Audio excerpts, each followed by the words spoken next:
Should you invest in Halliburton? Let's analyze it on GrowthShares.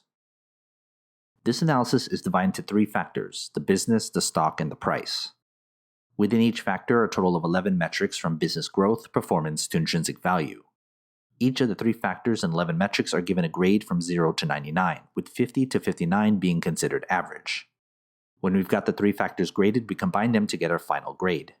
Each company belongs to a specific sector of the economy. My analysis normalizes the data so that you can compare companies between sectors. Most companies will fall into that average range, since most companies are indeed average long-term investments. I encourage you to pause this video anytime so you can better understand the numbers. First, let's look at the business. The business factor accounts for 45% of the analysis. The business asks the question, is the company a good business to own? There are 6 metrics that make up the business factor, from growth and efficiency to market dominance. Each are weighted based on importance to the business. First, growth. Growth looks at all the company's growth data and optimizes it into a single percentage, giving us the long-term growth rate of the company. The models tell us that a growth rate of 15% is considered average. Here's our growth grade. Next, margins. Margins looks at all the company's dollar output data and optimizes it into a single percentage, giving us the company's output generated for every dollar it keeps for further investments and so forth. The models tells us that a margin rate of 10% is considered average. Here's our margins grade.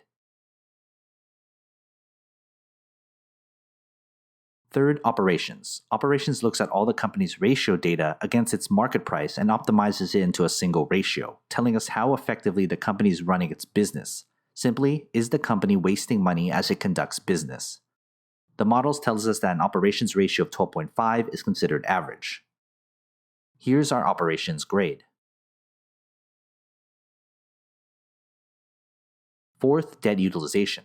Debt utilization looks at all the debt that company has on its books and determines whether enough money is coming in to repay those liabilities. How much debt is being used to fuel the company's growth? It's optimized into a single ratio. The models tells us that a debt ratio of 0.75 is considered average. Here's our debt utilization grade.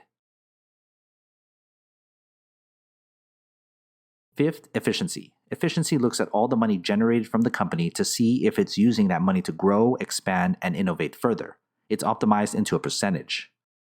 The models tells us that an efficiency rate of 10% is considered average. Here's our efficiency grade. Lastly, in the business factor is market dominance. Market dominance looks at various competitive data points such as market share of primary product or services, market cap, strength of competitors, and size of customer base. It's optimized into a tier ranking. The models tells us that a market dominance tier 5 is considered average. Here's our market dominance grade. To recap, here's the 6 metric grades.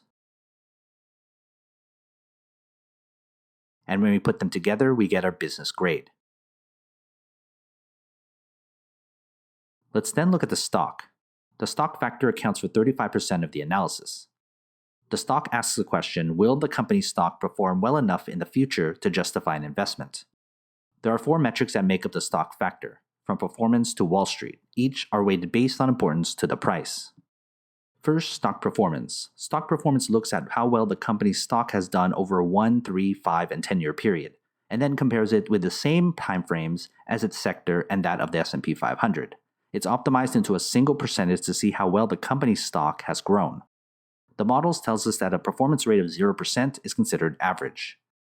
Here's our performance grade. Next are dividends. Dividends looks at how much the company is paying out to shareholders as a percentage yield, signifying a considerable and consistent income source for long-term investors. The models tells us that a dividend yield of 1.75% is considered average. Here's our dividend grade. Third, technicals. Technicals looks at all the chart data, focusing on the 50 and 200-day moving averages along with the stock's RSI to give us an idea of what shorter-term investors see or hope for. It's optimized as a percentage. The models tells us that a technical rate of 5% is considered average. Here's our technicals grade. Lastly, in the stock factor is Wall Street. Wall Street looks at the conclusive grades other analysts have given the company. The data is optimized as a ratio that tells us the sentiment of what Wall Street thinks of the company. The models tells us that a Wall Street ratio of 3 is considered average. Here's our Wall Street grade. To recap, here's the 4 metric grades. And when we put them together, we get our stock grade. Let's then look at the price. The price factor accounts for 20% of the analysis. The price asks the question, what is the most you should pay for the company?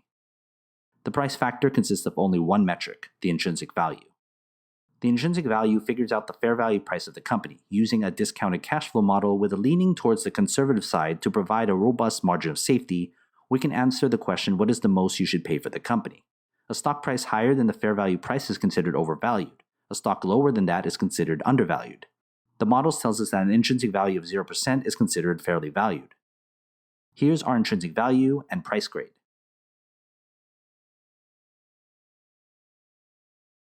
Before we calculate our final grade, consider becoming a GrowthShares Patreon member and get access to my spreadsheet with every grade from every company I've analyzed. It's updated all the time.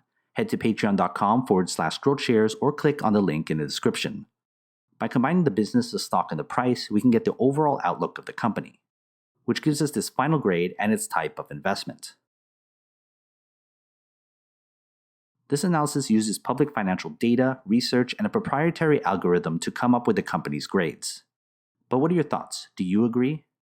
Want to talk business? Email me and follow the instructions on the screen. Invest wisely, and as always, take care of your money.